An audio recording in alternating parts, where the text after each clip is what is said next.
All right. So I apologize if people hear a siren in the background. I don't know if you can, but that's because there's a fire alarm going off in my flats, but there's no fire. I did check.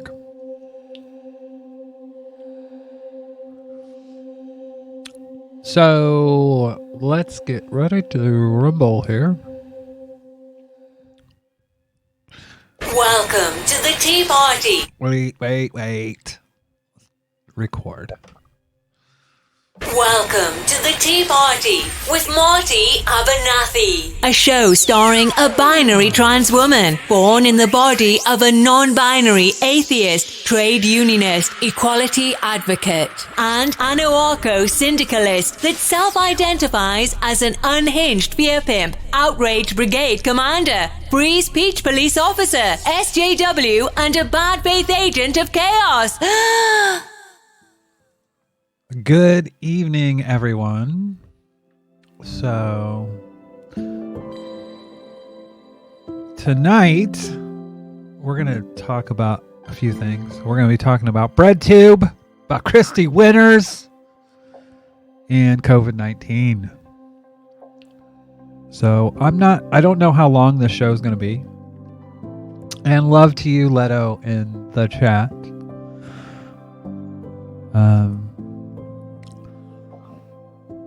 I made a comment today. I've been working on my French. But all I can say in French is, I am a cat. So, anyways. I'm going to switch over to my browser here. Let's see. Oh dear. Hopefully there's no passwords on that. There isn't. So, I wanted to talk about this post by Anti-Demon. And it points to a Twitter comment by Christy Winters. When she said, when your answer is, if there are no other candidates running, Bernie would do better with black voters, you're admitting that your candidate failed 4 years ago to make a sincere effort to connect with black voters. So I've talked about this before. I've actually criticized Bernie for him not reaching out into the black community. By the way, this is the Tea Party, so what would the Tea Party be without some tea? But and I've been pretty critical of Bernie on that. There is a problem though. Oh dear, my color looks off. I look like a mime. Yeah, I need some more color in my face. But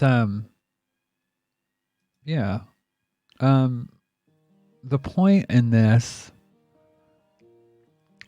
is, I don't know. Now this isn't going to probably get me on Kevin's show anytime soon. But Auntie Demon had the perfect response. She said, maybe just admit your preferred candidate sexually assaulted at least one woman, groped several others on national television, and everything else is irrelevant at this point. And that's serious and to the point.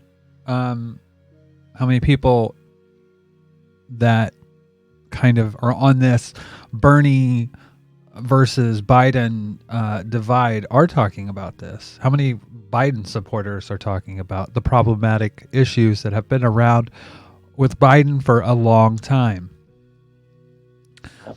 And what I see happening in all this is a repeat of 2016. I want to get back on Christie's. Oh, you guys can't see it. I'm sorry.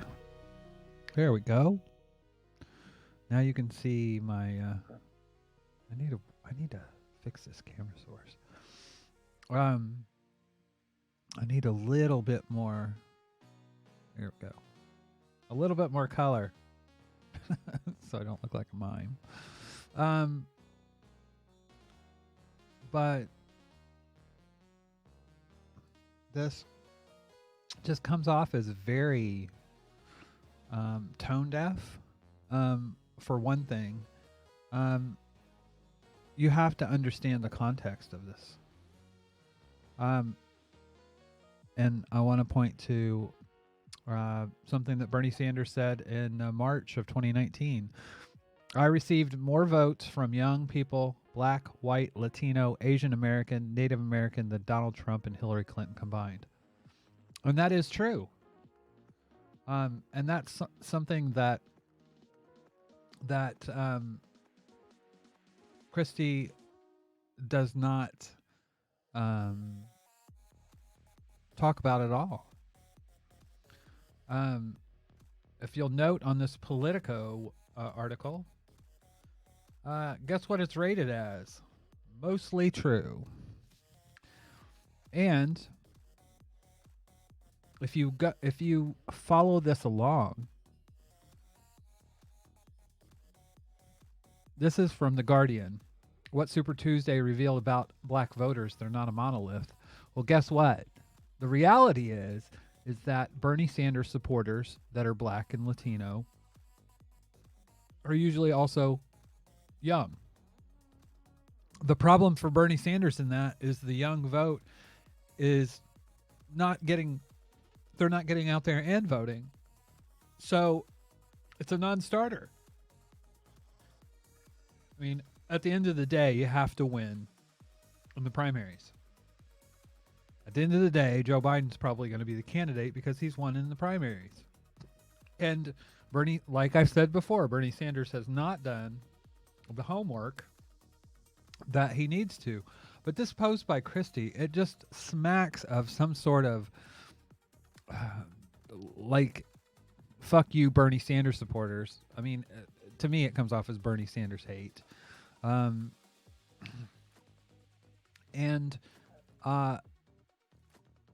She can be smarmy about this and say, well, Bernie Sanders should do better with black voters.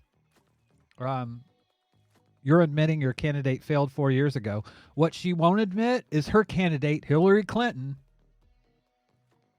failed 4 years ago, and not because of,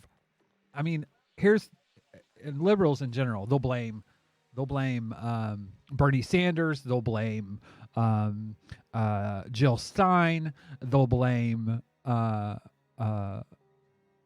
you go through this litany of things that they'll blame. What they won't blame is the DNC, which had a part in that loss. And as I said, you can go to my website, which is abernathy.co.uk, and look at a post that I wrote at the time about it. Essentially, what I said was that it wasn't one thing, that defeated Hillary. Actually, I want to do that. It wasn't just one thing that defeated Hillary. It was many things. Oh, I just almost spilt my tea. That would have been not good. By the way, I looked at my makeup the other night. It was absolutely horrible. I don't even tonight, but hopefully it looks better.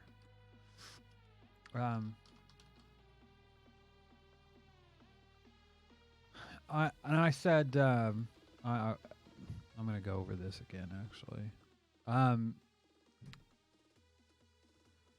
Because people at the time were blaming Bernie Sanders for the loss, or Jill Stein, or whoever.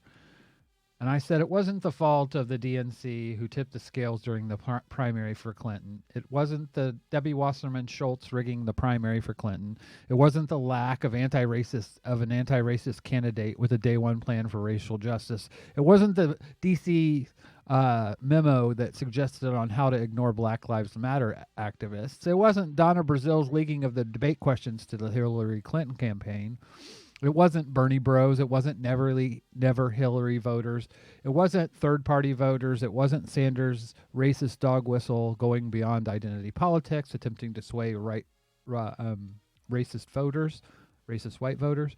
It wasn't DNC admitting that they would be well within their rights to rig the primaries and select their own candidate. It wasn't Russian hacking. It wasn't Clinton supporters putting out the myth of violent Sanders supporters. It wasn't Republican voter suppression. It wasn't a corrupt superdelegate system. It wasn't an anarchic an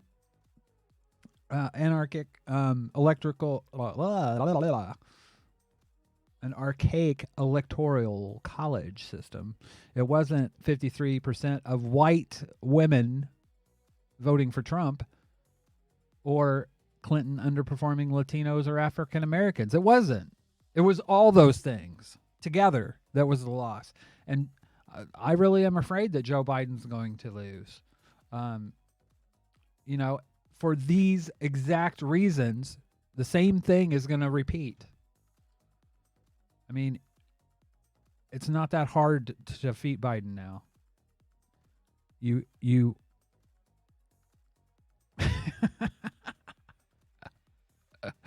Oh, by the way, Nicholas,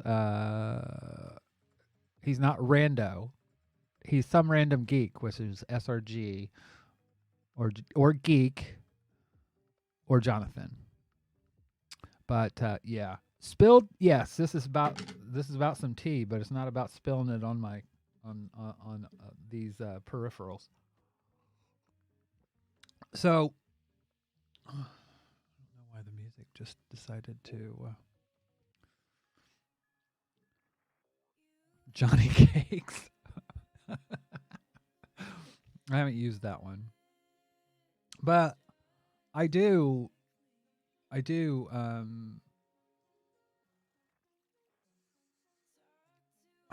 Johnny Cakes is his real name. Nice. Well, getting back to the topic at hand, I think it's really important that people talk about these issues and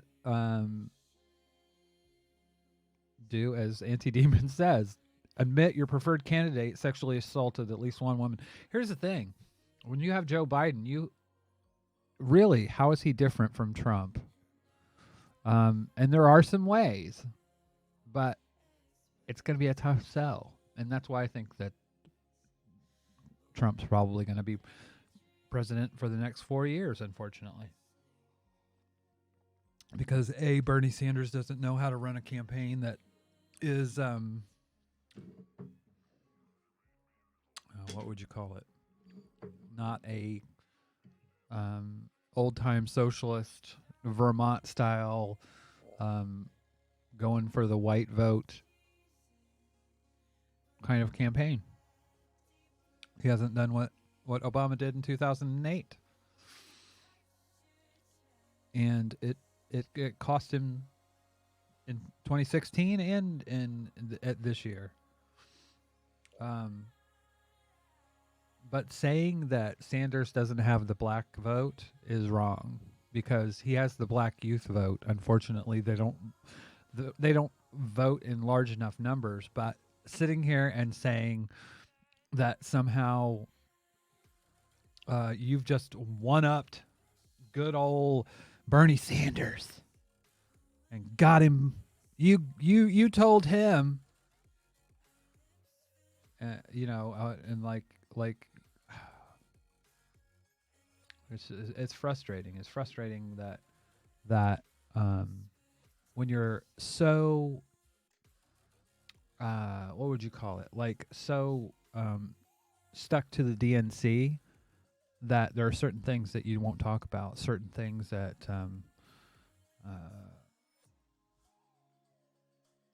people won't talk about. And I mean, there are multiple instances of Joe Biden being really creepy with women on stage, inappropriately touching them, inappropriately getting into their space. And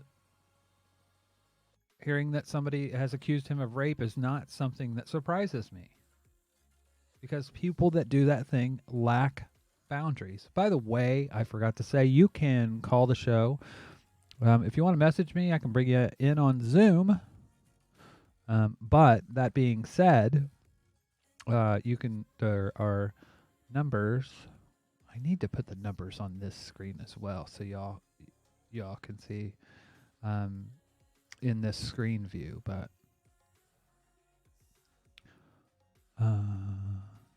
here we go. These numbers up here. 800 number for the US and the UK. I also need to work on kind of saying these things at the beginning of the show. But I'm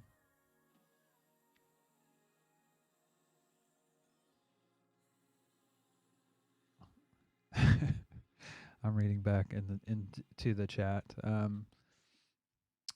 Some random geek said Joe Biden is way better than Trump. Almost every liberal from now, he's quoting almost every liberal from now to November, I bet. Joe Biden is better than Trump, but it's by inches. It's not by feet. On Democracy Now, they say that Joe Biden got the Southern black vote, not just the black vote. He did get the Southern black vote, but you know what? If you go back to the piece that I was discussing as far as Super Tuesday, it talks about black voters not being a monolith. Black voters in northern states are different from those in the South. Southern black voters, more moderate and than their northern counterparts, overwhelmingly supported Biden. Biden won 7 out of 10 black votes in Alabama, Virginia, and nearly half of all black voters in Tennessee and North Carolina. Biden's strength among black communities also made the difference in narrowly winning Texas, where African Americans make 1/5 of the Democratic primary electorate, and Biden won at least 3 times more of their votes than Sanders did. And this is what I was saying that I've said before, is that Sanders needed to engage and really go into the black community instead of going on fucking Joe Rogan. You know, I have been critical. I'm not a Bernie bro by any amount, by any stretch of the imagination. I do think that he's the best candidate out of all the people left running. I mean, initially, to be honest with you, if I had to pick a candidate, it would have been Mike Gravel,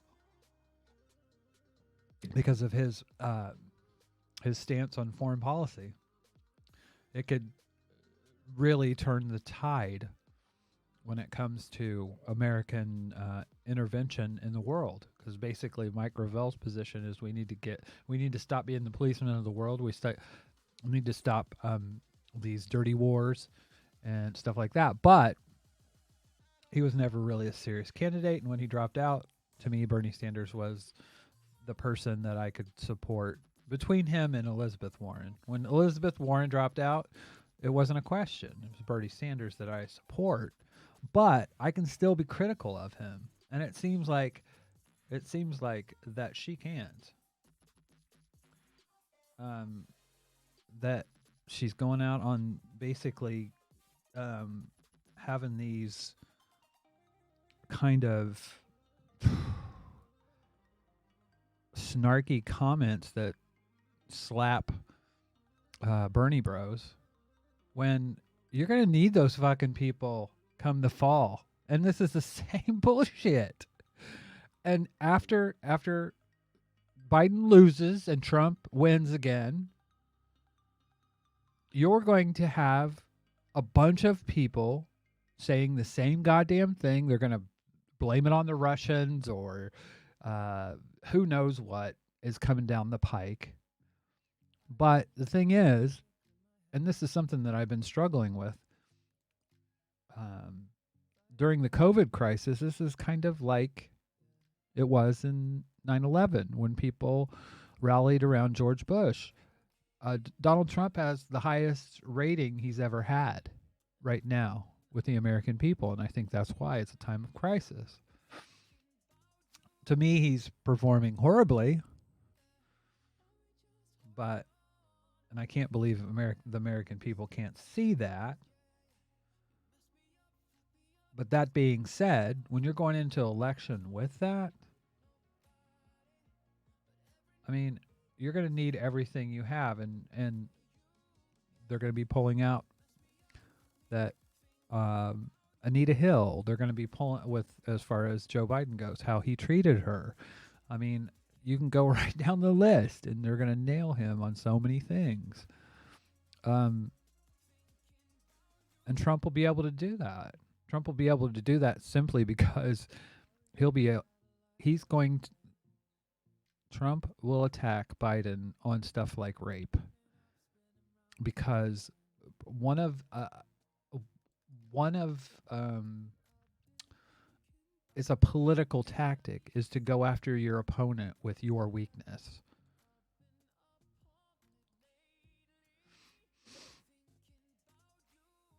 Jamie J said the cis white lady who works overseas with access to socialized healthcare has a fancy, secure, high-paying job that doesn't have to actually care about anything other than supporting her team.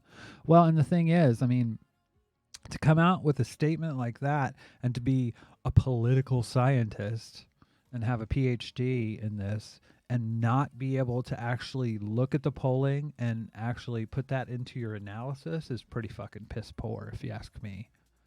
I mean, because if you look at the polling, Bernie Sanders is winning black people. He's just not winning the right black people, the black people that actually vote.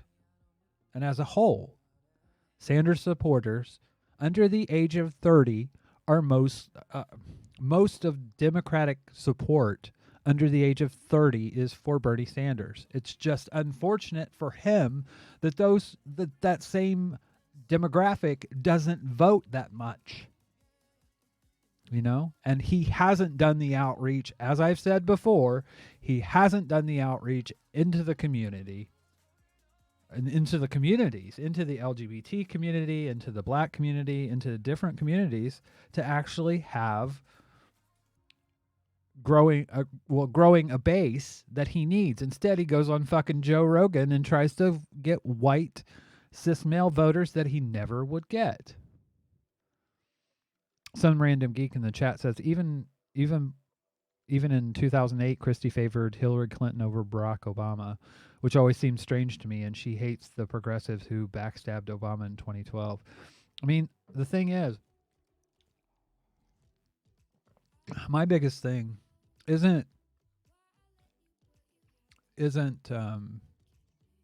hatred of progressives or but I feel like, yes, I'm an anarchist, but I feel like that with the experiences that I've had in democratic politics, I was a delegate in 08. I was on Obama's policy and steering committee, LGBT policy and steering committee. That experience has given me some real world kind of experience when it comes to voting and when it comes to seeing the Obama campaign from the inside and how they just dominated, how they built it from the ground up. And it was an amazing thing to watch. And this is how you. This is, to me, that was the blueprint. And Bernie Sanders had the rallies and raised the money, but he didn't go into the communities and know his base and connect with his base. Some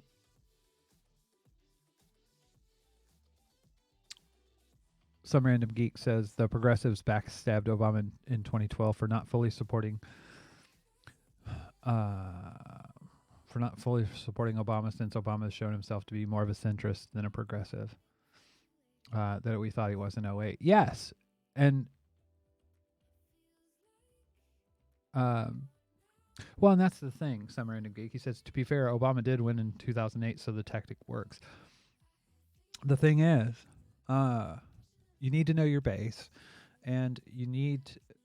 That's when I talk about anarchist stuff, I really focus on how to talk to people and where things fall off.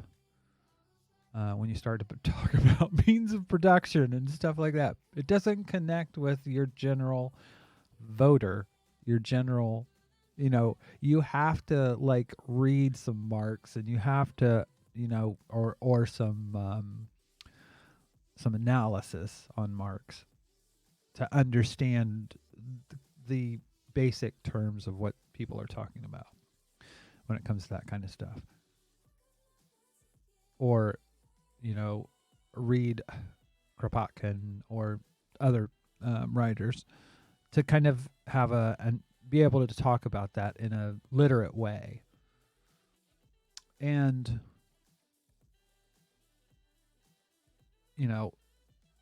I believe that if you're going for progressives in general, or anarchists, or any kind of progressive coalition, you have to be able to reach not to the center, but from the left to the center.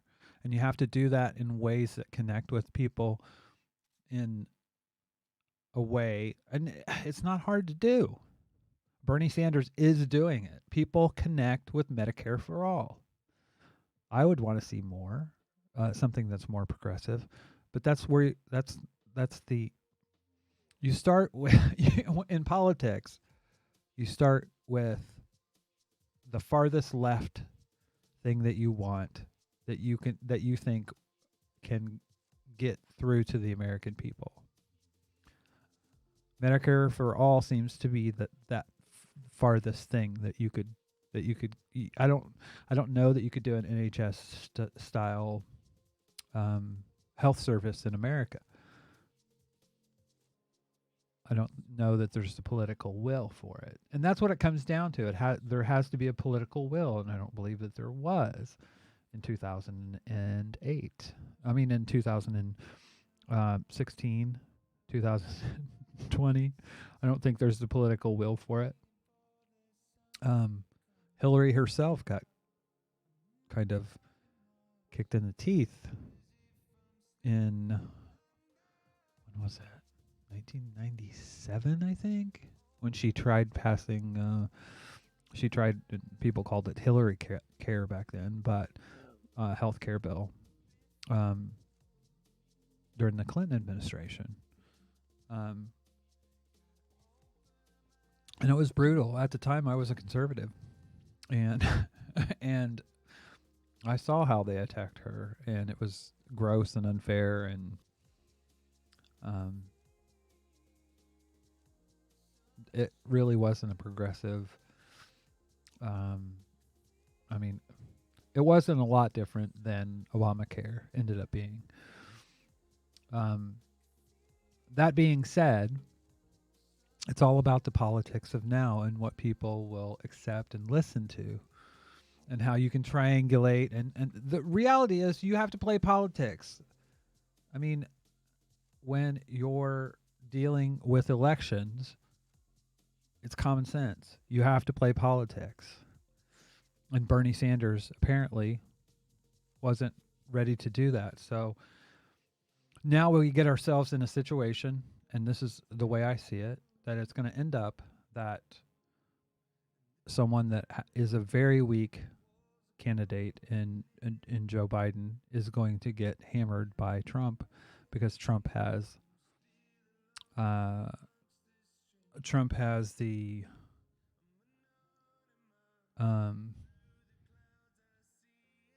bully pulpit, I guess. He's an incumbent, and he's got this, if he plays it right, he's got this pandemic on his side.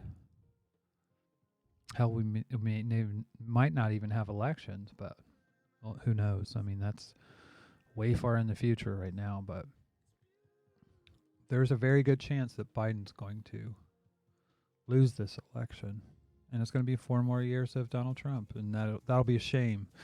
But I've been predicting this for months, but and to be fair with you, I don't think that Democrats, especially establishment Democrats, will ever accept the criticisms. I honestly think the best thing right now would be for Bernie Sanders, after this is all over with, to pull out and form a third party, because I think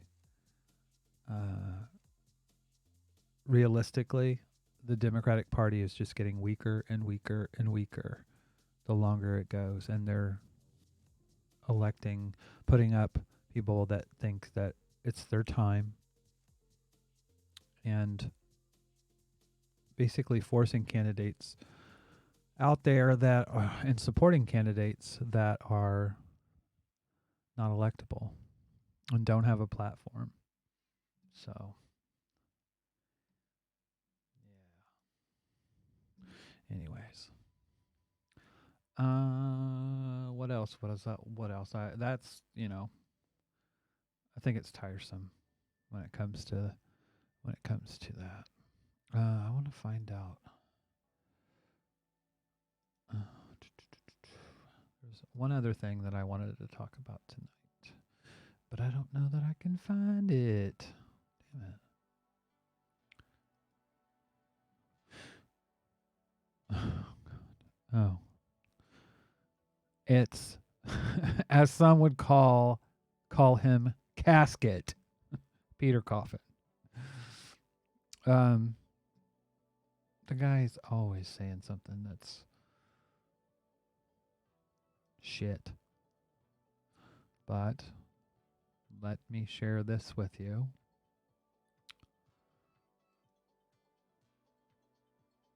Peter Coffin says on Twitter, "So everyone, let's talk about Breadtube and the individuals meant by this classification, but also Breadtube and also the individuals.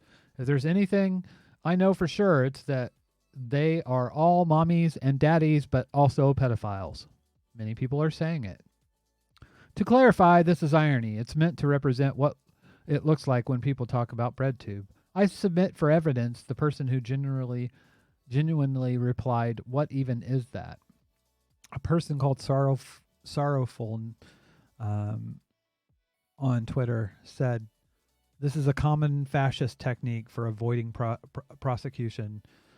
A common fascist technique for avoiding prosecution is to deny that they are part of a group or that a group exists if they can convince you there is no association between them and different members of a group. Then they can argue a bad member is not affiliated with them, i.e. exactly what is happening here and now with Breadtubers. It's just a bonus that he is mocking the idea that there are pedophiles and sex offenders in a group with rather visible issues with harboring sex offenders.' I think they're talking about Peter there because he went on for months, and he says that himself, that people said things to him for months, and he went and looked at the evidence, and he just couldn't make a decision. And I'm like, first off,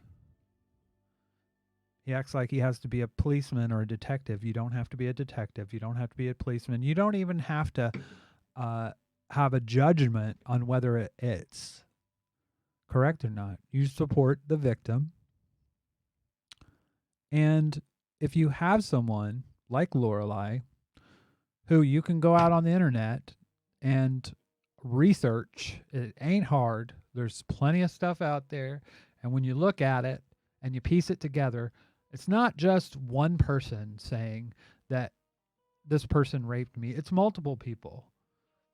Would you say, oh, well, Bill Cosby, I couldn't decide whether Bill Cosby is a rapist or not.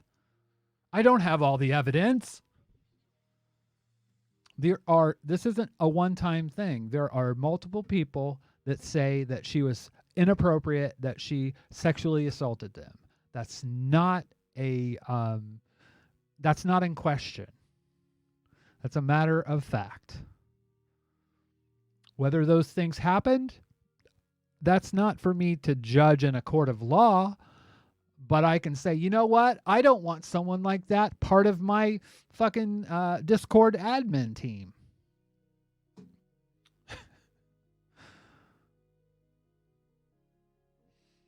But it's Sorrowful says, this is a tactic heavily used by bad faith actors such as, but not exclusively, fascists, where they pretend an actual argument against them in a way that makes it ridiculous. This is formally known as appealing to ridicule.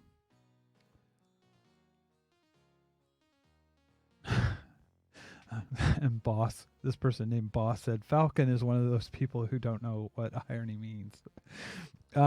Falcon is one of the names he used, and that he's not allowed to disclose because he's getting paid for it. Doing some work for video game studios.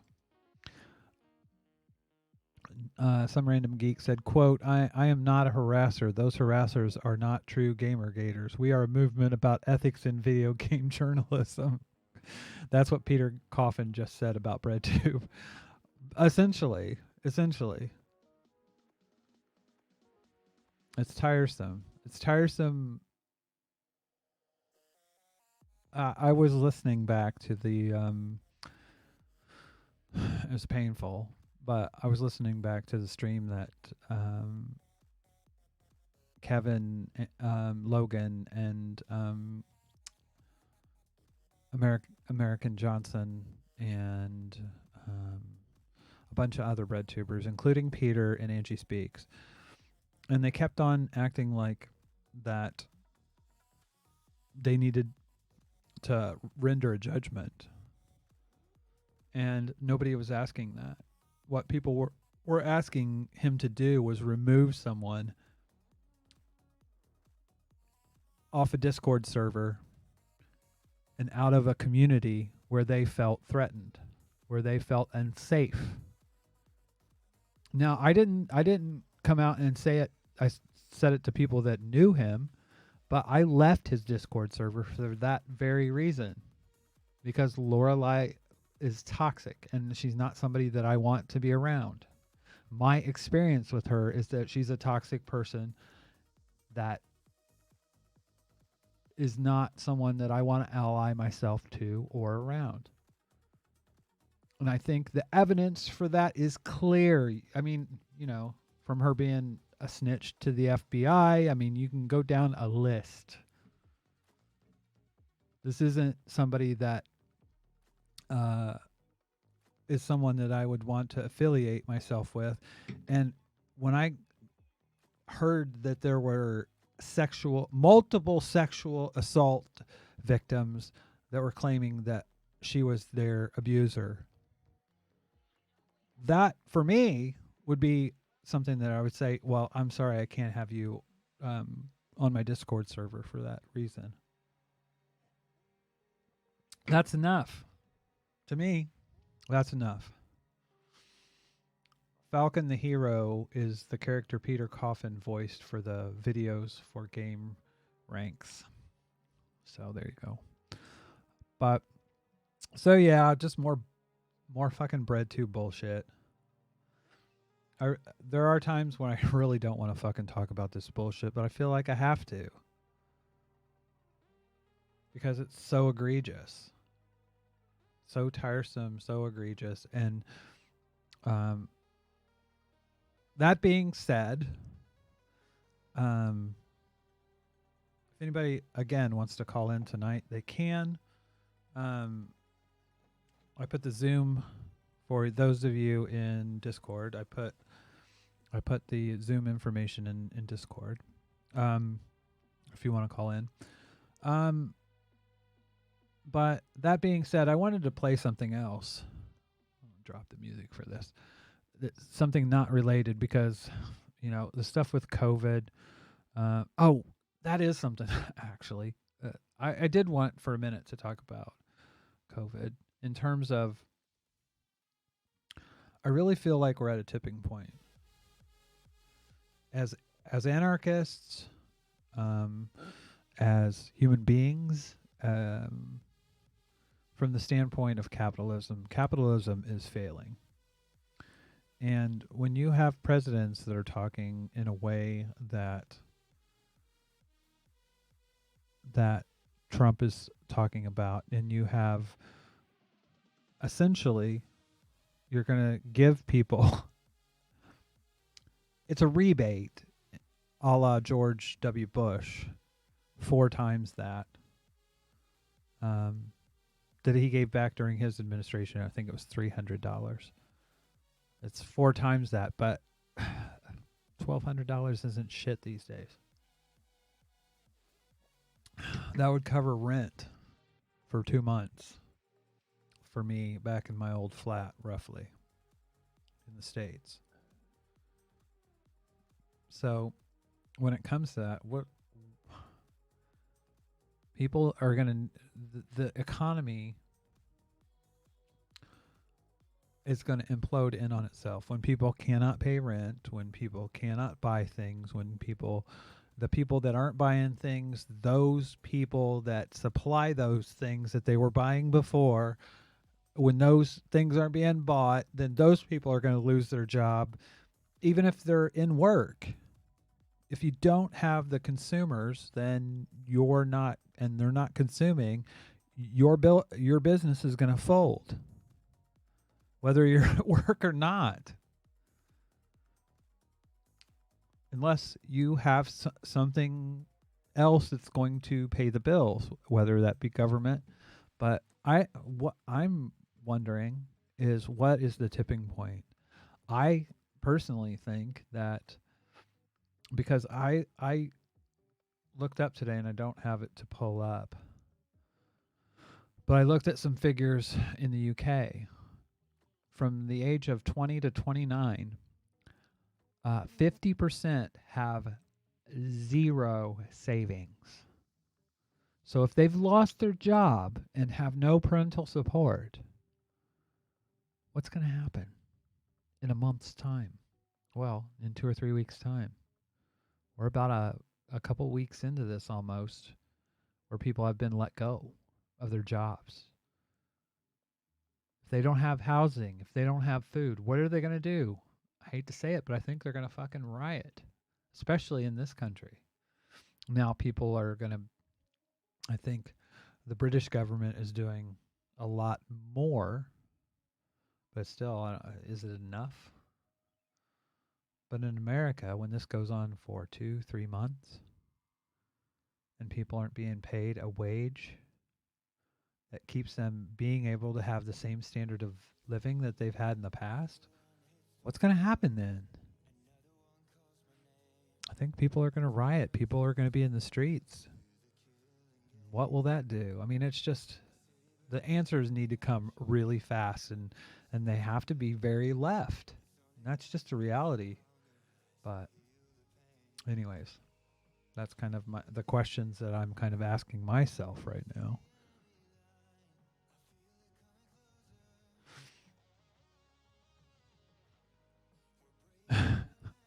My son is in the chat. He said you had a sweet ass deal. Yeah, I did.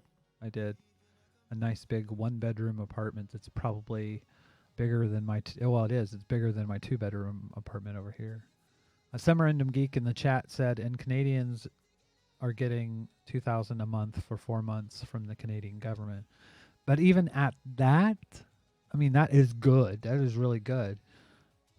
But I think the best attitude to have in this is to look at the incomes that people have had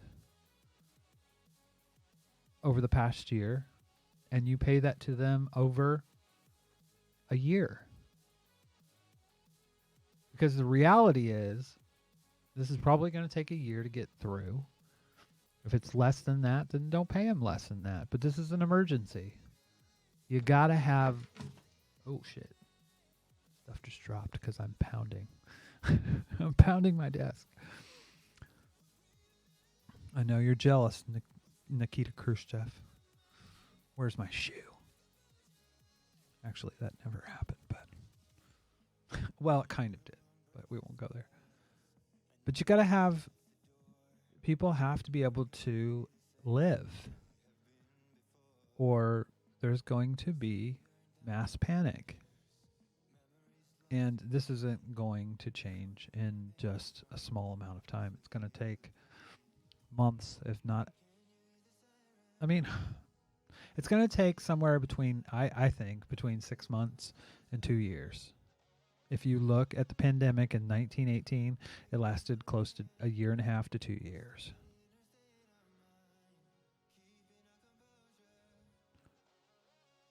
And it, I think we've come some ways, but how far, that is the question.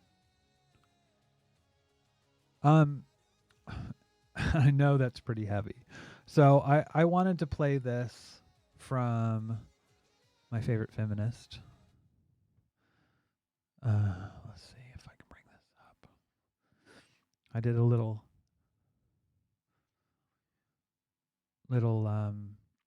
video stream with her today. Actually, that was pretty cool. It's Mona Eltahawy. Let me see if I can bring this up. Yeah, there she is. This is Mona Eltahawy, and as always, fuck the patriarchy. Today, I'm sad. I'm alive and sad. And I know that many of you are also sad. New York City is hurting badly. There are two cities in the world that I love beyond anything, New York City and Cairo. So as I sit in my sadness, I want to share this with you because I know so many of you are also feeling this. And I'm trying not to fight it. What I am doing is reading poetry. I just devoured this book, Revenge of the Asian Woman by Dorothy Chan. It's about desire, it's about bisexuality, it's about food and appetite and sex and women and men. I love that book. I am also something that I always do, and I'm learning to remember to do it because I do forget in my sadness. I'm dancing.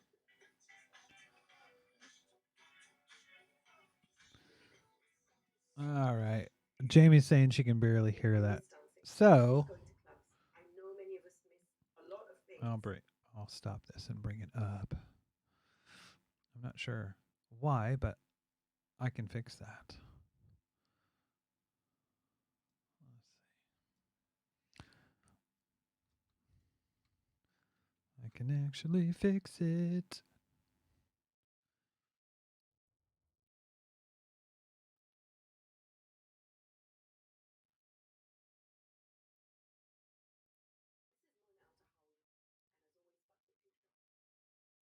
Today, I'm sad. I'm alive and sad. And I know that many of you are also sad. New York City is hurting badly. There are two cities in the world that I love beyond anything, New York City and Cairo. So as I sit in my sadness, I want to share this with you because I know so many of you are also feeling this. And I'm trying not to fight it. What I am doing is reading poetry. I just devoured this book, Revenge of the Asian Woman by Dorothy Chan. It's about desire, it's about bisexuality, it's about food and appetite and sex and women and men. I love that book. I am also something that I always do, and I'm learning to remember to do it because I do forget in my sadness. I'm dancing.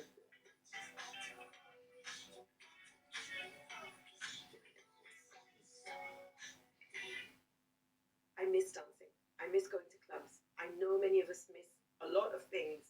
We will get there again. But I just wanted to share this with you because I'm usually yelling in these videos.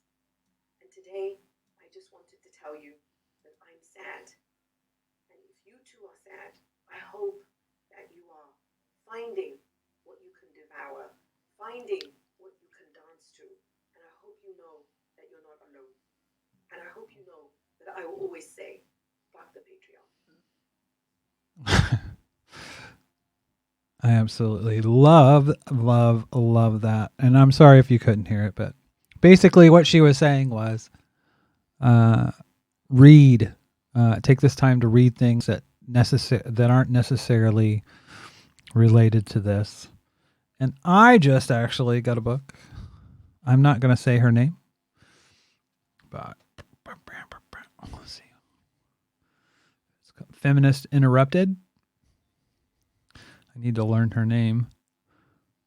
First name's Lola. It's Alufemi. Anyways, the back cover says, plastered over t-shirts and tote bags, the word feminist has entered the mainstream and is fastly becoming a popular slogan for our generation. But feminism isn't a commodity up for purchase. It's a weapon for fighting against injustice. This revolutionary book reclaims feminism from consumerism by exploring state violence against women, reproductive justice, transmisogyny, sex work, gendered Islamophobia, and much more, showing that the struggle for gendered liberation is a struggle for justice and one that can transform the world for everyone. So that looks pretty good. Yeah. So anyways, that's what I'm going to be reading here shortly. I'm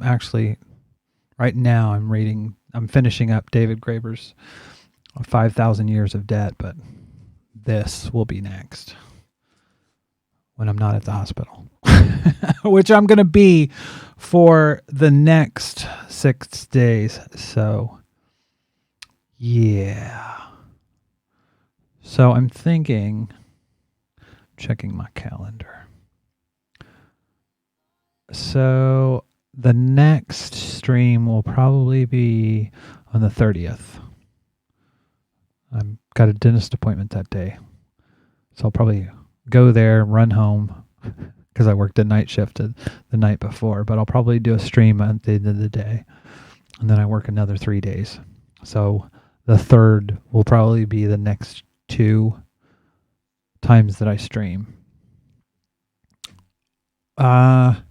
If anything in particular comes out between then,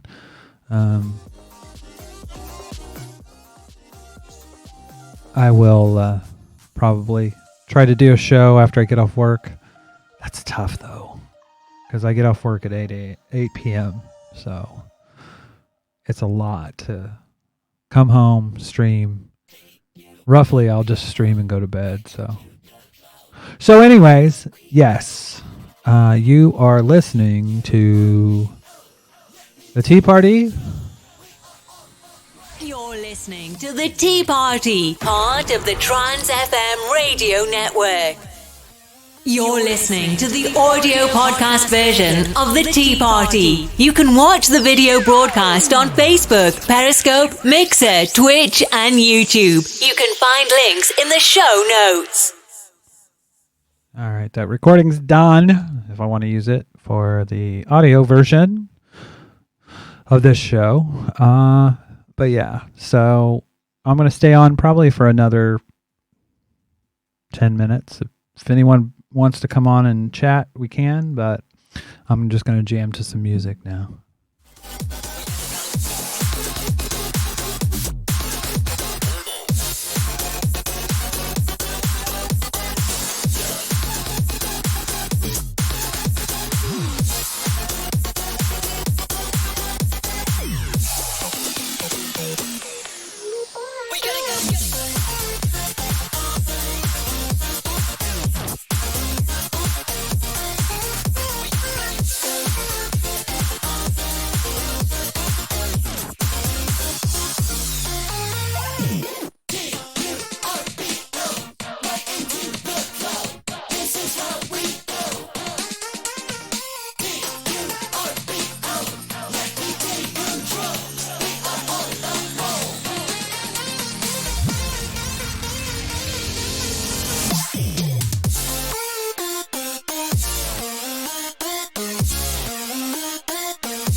By the way, I'm just gonna stroll through my Twitter.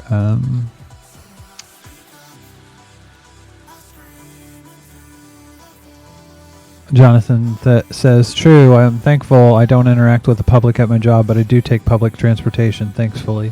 There's only the buses in the city that have more than 5 people on it. Well, and the thing is, too, though, Jonathan, is you work with people as well, multiple people, so it's hard to socially distance yourself.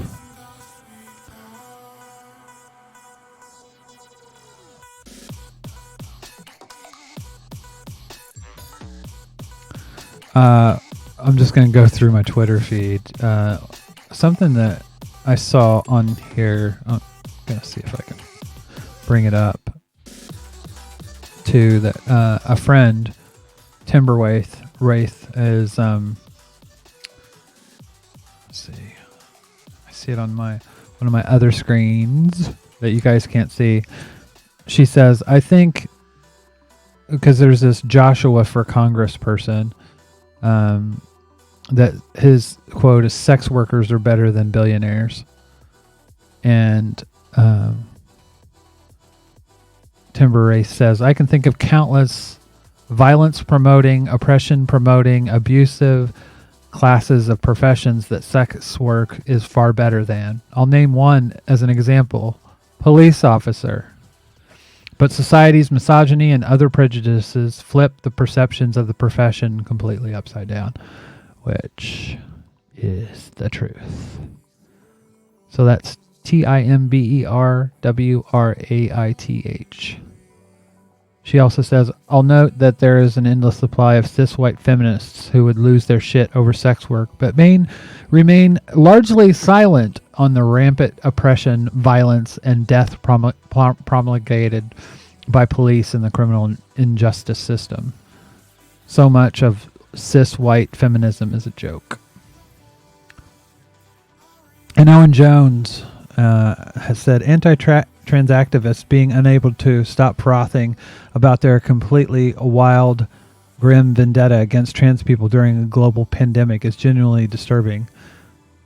But they've named me Talcum X, which is supposed to be wounding, yet I cannot stop laughing about it. God.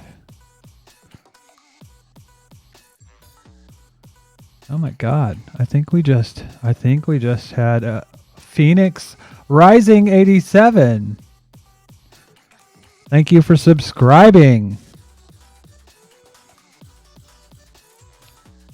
And I said it today to a friend on Twitter. I keep thinking about what my friend Leto said, who I kind of have a small crush on, by the way. Okay, it's not small, but yeah.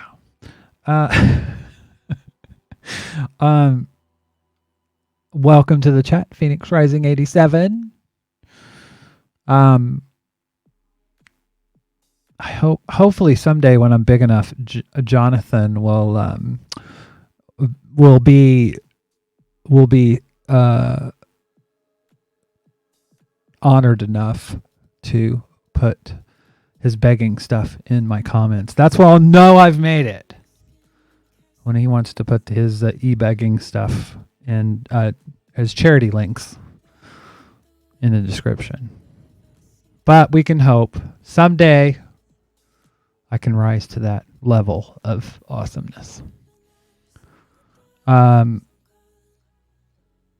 yeah, when it comes to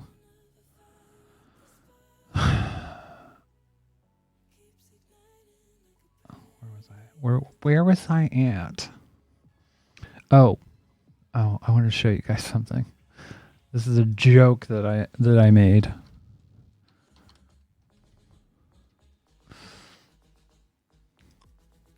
I tried to make it subtly. What do TERFs and COVID-19 have in common? This is what Susan Moore, who wrote a really TERFish piece it was so TERFish that staff at The Guardian, 300 staff at The Guardian actually wrote letters in. So what if reading this, what do TERFs and COVID-19 have in common? Yeah.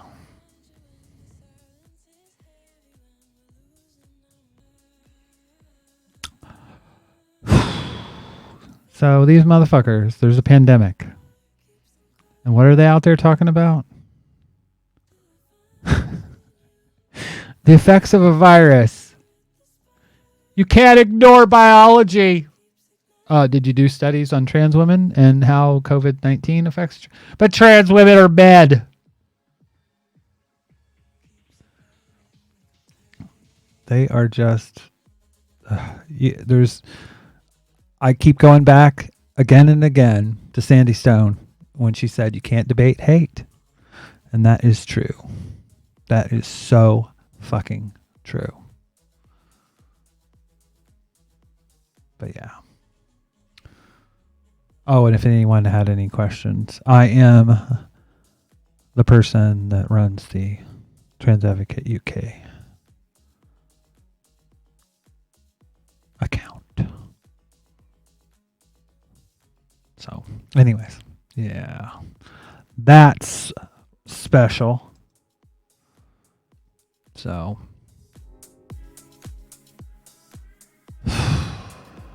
that's one thing I really can't stand talking about, but it needs to be talked about because they have so much power in the press over here. They literally talk about, in fact, there was a comic that I adapted from one of,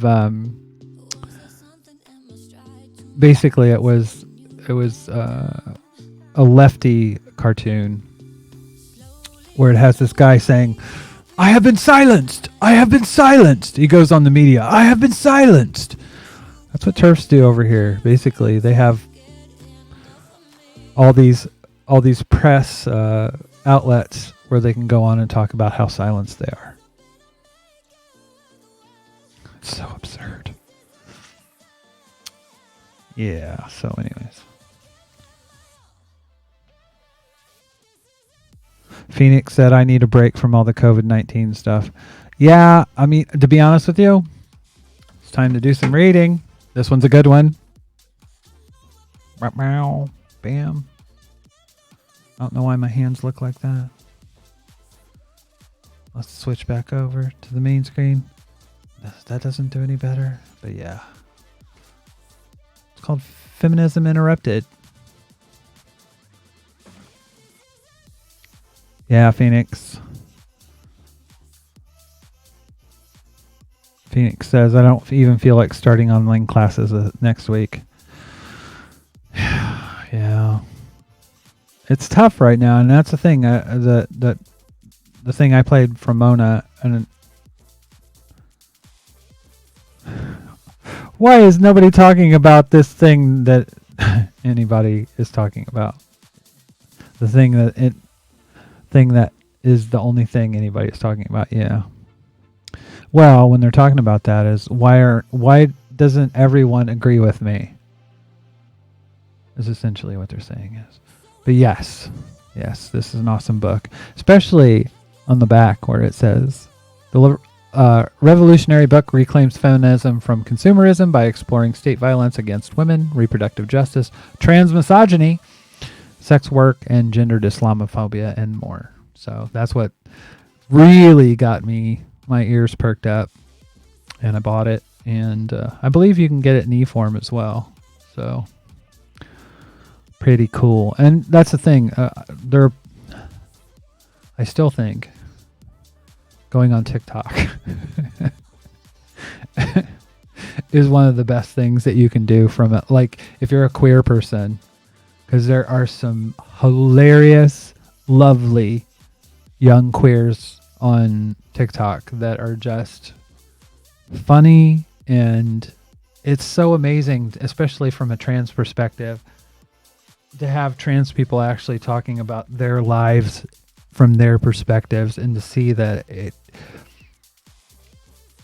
It's not other people talking about our lives. It's us talking about our lives. And from the young people, it's so awesome to see. So, yeah. Jamie J says, I'm a cis person, and how dare you agree with my views as such? Yeah, imagine that.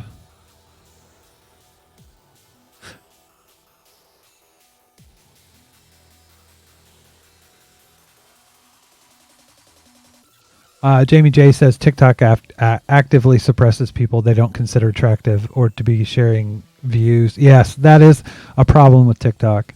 I will agree with you on that. There are some problematic aspects of it, but there are also a hell of a lot of young queer TikTokers that are putting out relevant content, especially when it comes to non-binary people.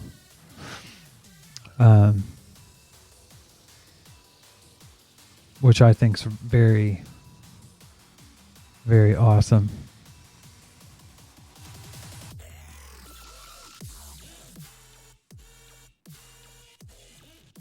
I think it's one of those things that you can't. It's something that needs to be talked about. What Jamie's talking about, but on balance, I think it's good to see representation of, especially non-binary folk. Because I'm an old person. One that doesn't say, these youngsters, these darn youngsters and their non-binary identifications. Back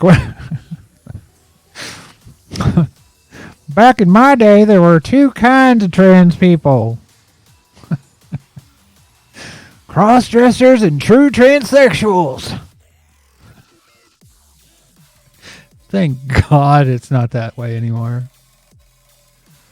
Whew.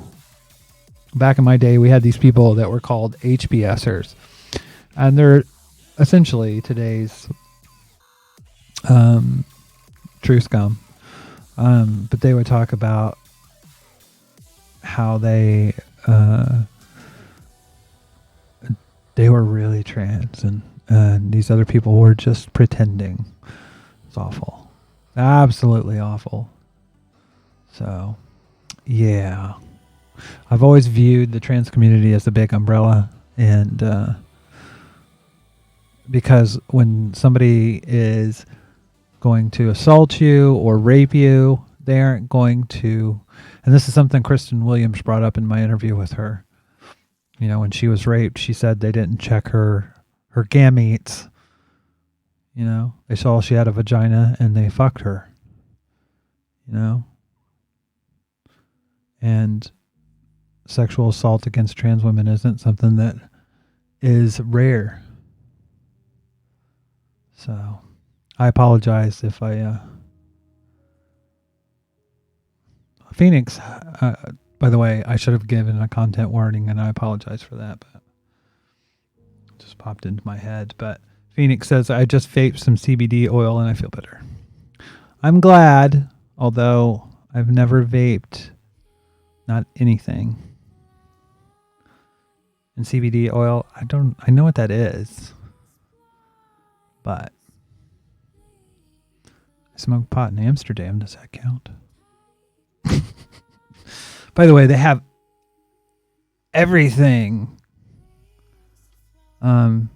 We saw an edibles vending machine when we were there. Not vending machine, like a bicycle, like ice cream vendor, only it was for marijuana edibles. Very interesting.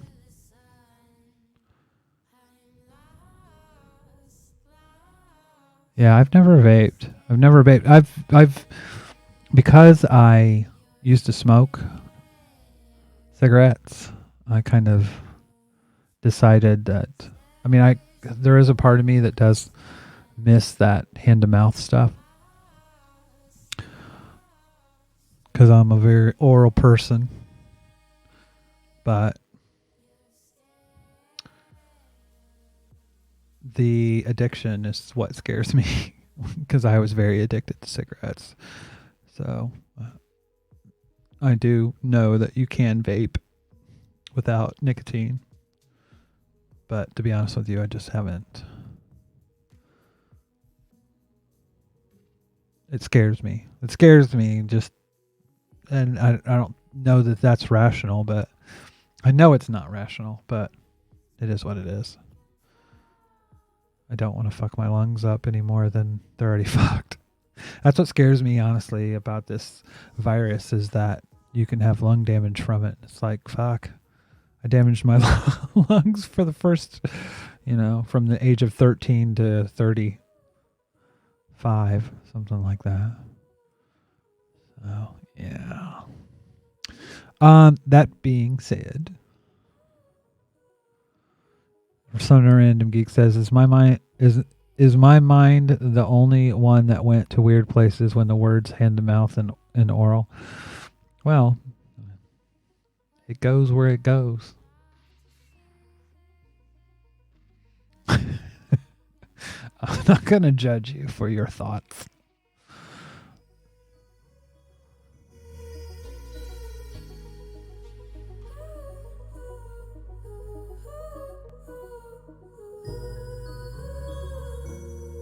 Hey, there's nothing wrong with liking oral.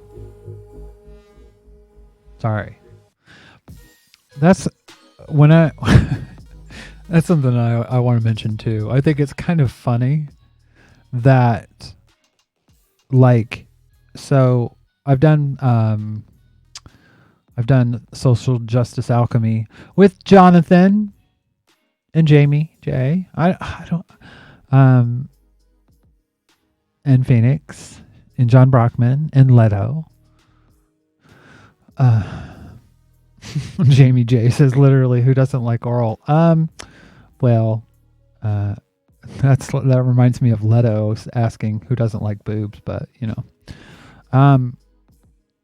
but whenever I've been on it, people are talking about being ace or that kind of thing. I feel sort of, and I think it's good. I feel like I'm in the minority because I'm not ace. The closest I could say that I was demi, but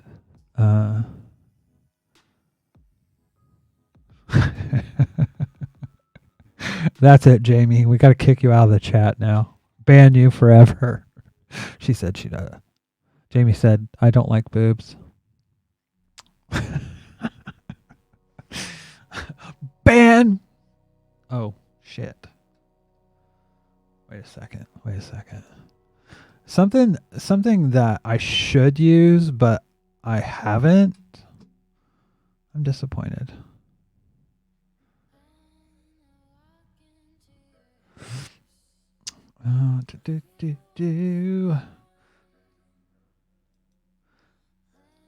So I have a bunch of sounds that I actually can use.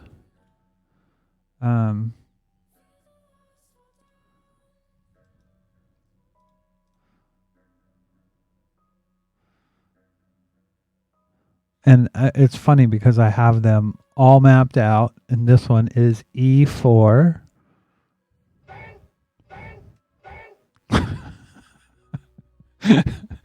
Oh dear. Oh, now I know why. Now I know why you guys couldn't hear that video. God damn it. Because I didn't have the actual feed coming through the Roadcaster. So you guys can't hear that. I mean, you can hear it through my microphone. But you can't hear it through my... Yeah, let's see if I can... There we go. That's what we're going to do, Jamie. Because Jamie doesn't like boobs.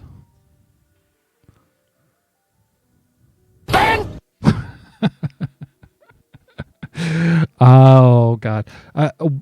The thing is, I need to print this out, so I have because I have a bunch of. Let's see.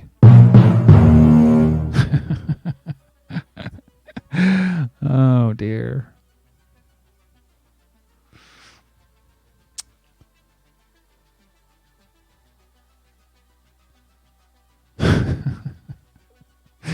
I have so many sounds.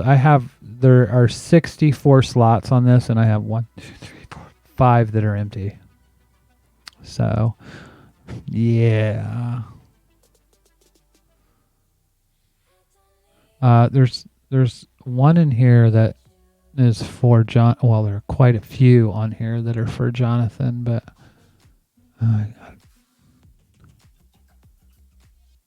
one that says, "It's a fantastic day for capitalism." But I'll integrate those more in the show as time goes on, because they make me laugh.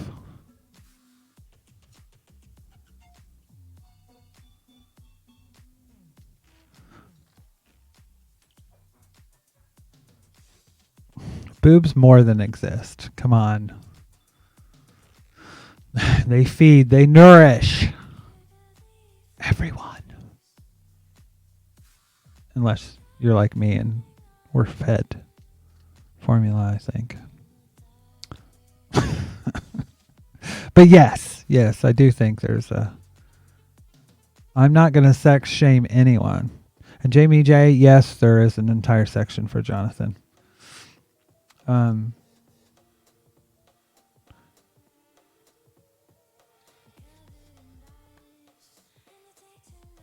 dear.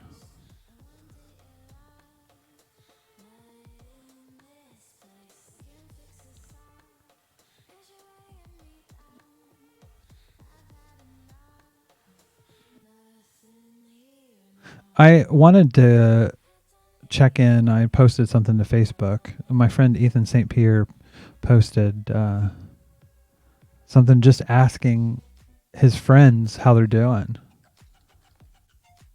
And I found that was really kind of cathartic. To hear how people are feeling, kind of where they're at, what they're doing.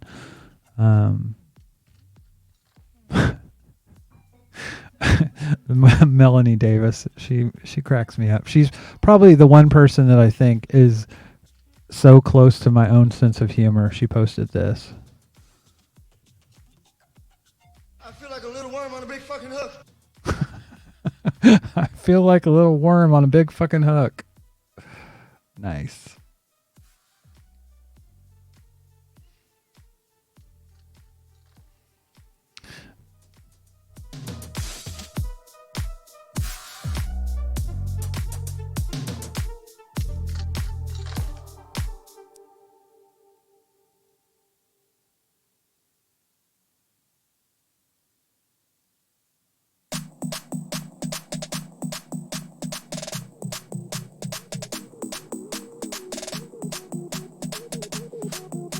And this person, Jamie, it looks like Jam Jar Jam on Twitter. Neurodivergence is not a reason to dismiss someone's thoughts, views, or perspectives. If you cannot critique it on the merits of an argument without discussing their neurodivergence, this is purely ableism. If this is a thing you have found yourself to be doing, please do better. Fucking amen to that.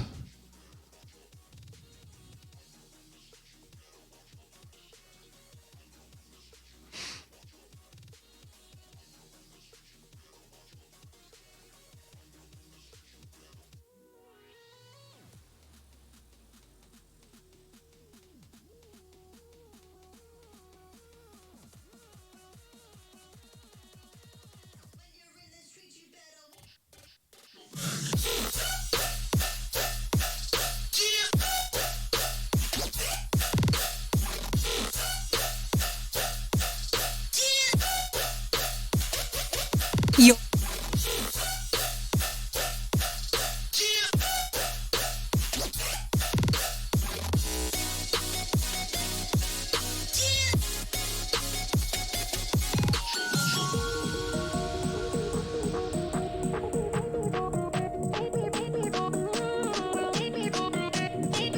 You're listening to the audio pod.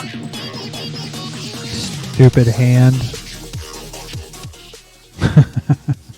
I do have this one. You are fake news. No, you are fake news.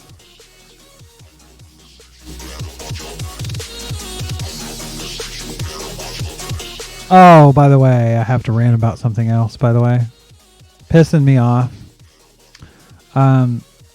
Facebook, I'm just gonna delete this video on Facebook once because they're saying that have music on my stream that is copyrighted, which I pay for this music, for the right to use this music, but they don't give a shit. They don't have a way to submit that. So they just say you're stealing content, blah, blah, blah, blah, blah. So I just deleted it on Facebook.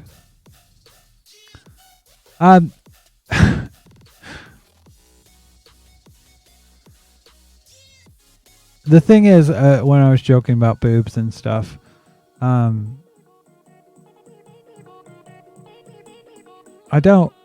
the thing on the show. I don't want to shame people. And the stuff that Jamie said, I posted something recently. One of the reasons that I stopped following Peter. In fact, I'll just bring this up in OBS. Oh, and I already am on there. Let's see. Let's see if my actual profile is up and I can...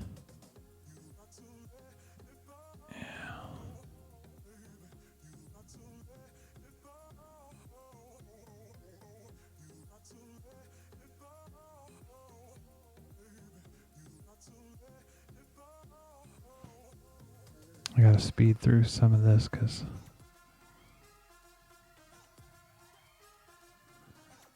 I love this especially.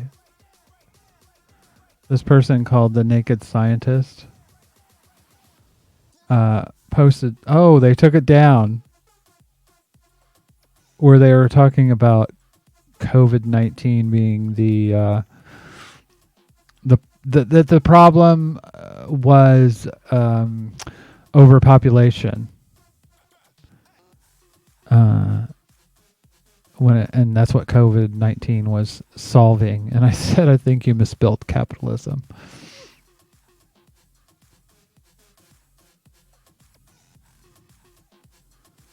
I love this from Anti-Demon, which is Social Justice Demon.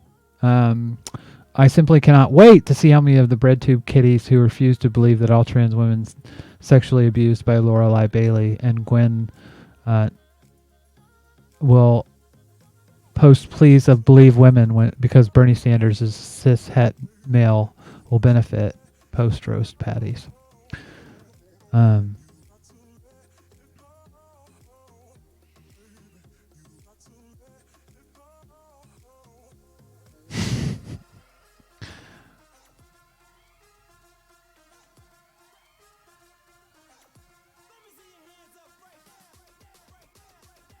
Oh, I can't find it. But when Peter started talking about overpopulation and ignored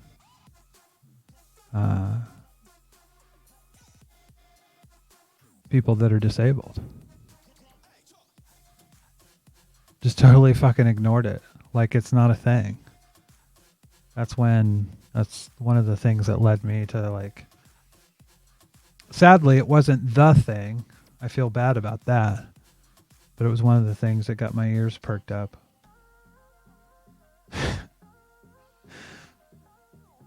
Potato Politics, Mia Mulder, she posted this thing about the term Breadtube is functionally worthless. I wonder if I'm blocked. I wonder if I'm blocked yet. I think I am. Oh, shit. No. Maybe she deleted it.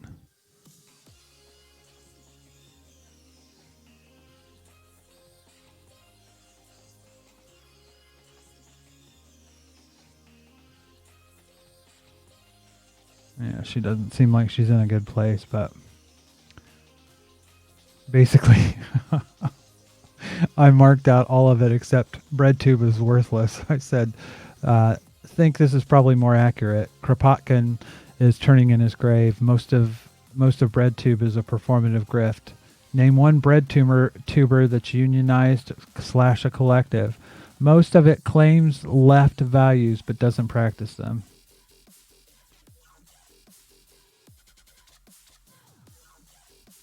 Well, and Jonathan,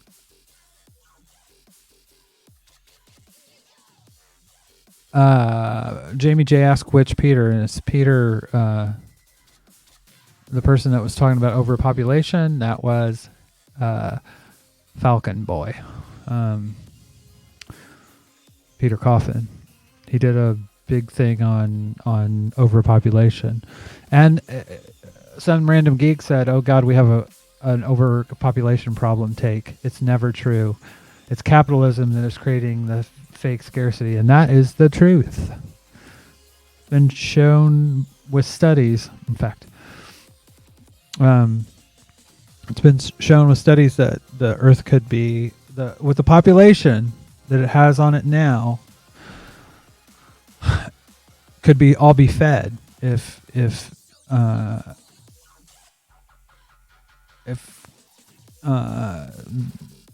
the people on Earth, basically the income or money, capital, was distributed more evenly. It's capitalism, income inequality that's the problem. I saw a statistic where they were talking about if people just would stop eating meat, that something ridiculous, like there's enough food on the planet to feed 7 Earths, something along that line. And I'm no vegan, but it's hard to argue with stuff like that. And Teresa Warner just liked this video that's live, but I don't see her in the chat, which is unfortunate. Because she's awesome. But anyways, yeah, I mean,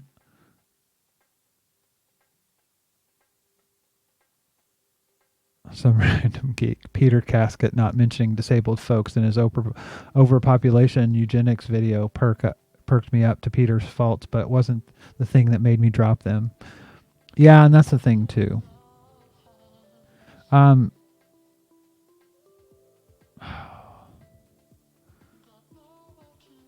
Some random geek said I should go vegan. Well, you know, maybe you should try is not eating meat as often.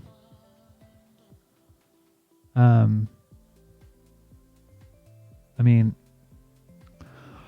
some people have meatless Mondays. I mean, I think it's, in a way, it's kind of like cigarettes. Cut down first.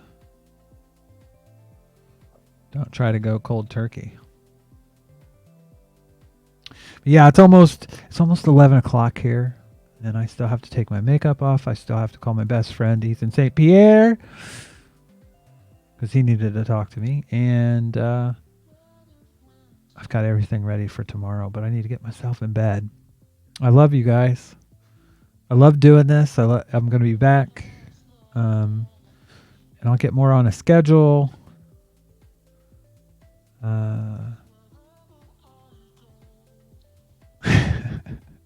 Yeah, Johnny Cakes. You should go vegan. Hang out with Jamie J.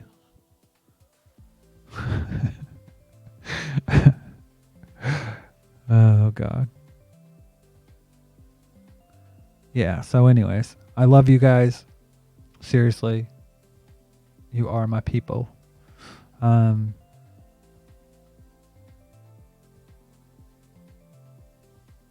If you're having problems through this COVID-19 stuff, just take things one day at a time. one moment at a time, even if you have to break it down to 1 minute at a time.